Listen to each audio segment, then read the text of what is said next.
Hi Capricorn, I'm Anisha. You can write to me at tarotbyanisha@gmail.com, and this is your monthly focus for November 2012. Capricornians, it's a very exciting month. There is a lot of planetary action that's happening. We have a Mars and Venus that are active. We have a Pluto that comes along and adds some action over there as well. We have two eclipses, a solar and a lunar eclipse, and we have a Mercury retrograde.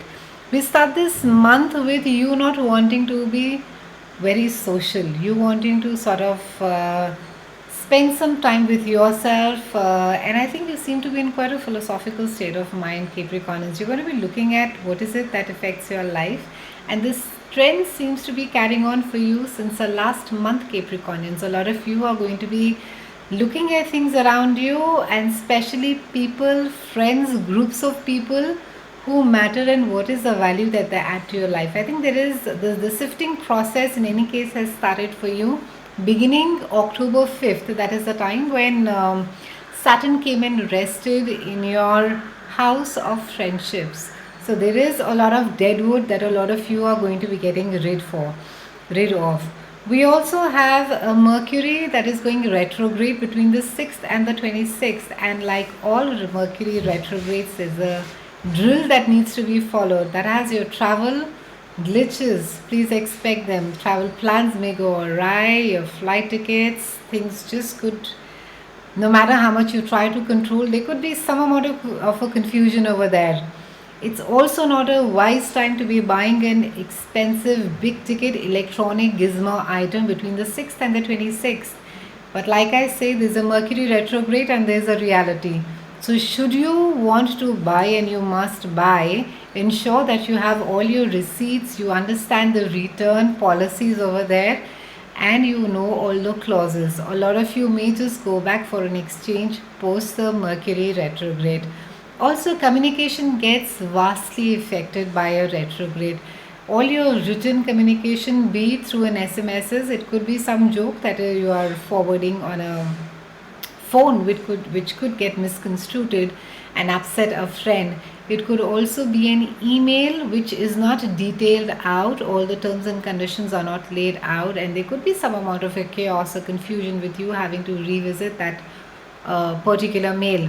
A retrograde often speaks about a planning phase, Capricorns. It's a great time to be revisiting, retweaking, rethinking of plans that you are thinking of implementing. It's not a great time to be actioning things out.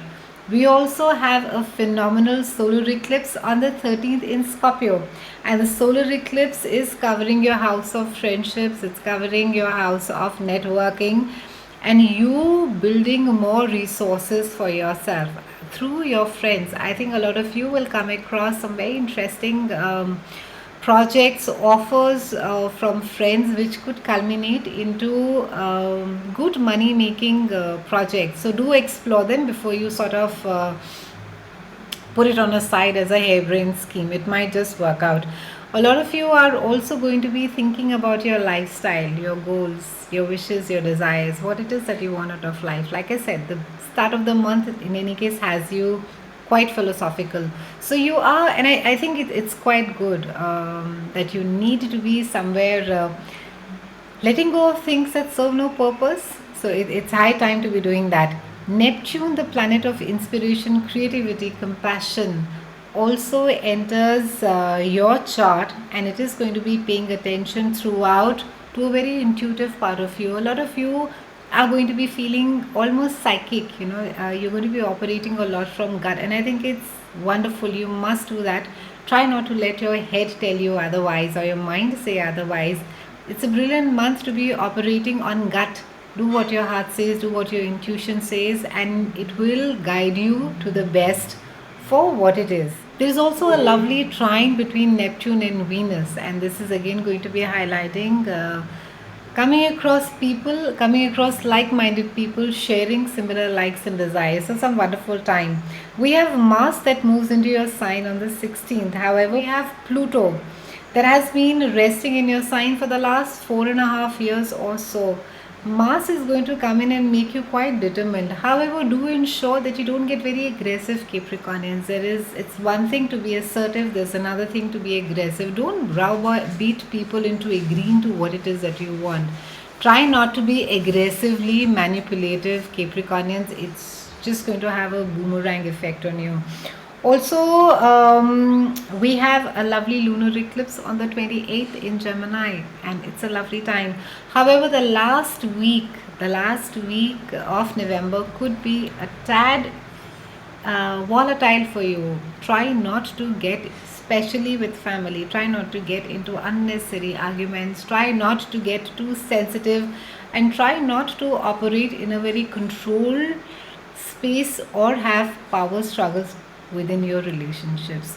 So, overall, a great month for you, Capricornians. Have a beautiful and a lovely Diwali as well. I'll see you in December, and thank you so much for watching.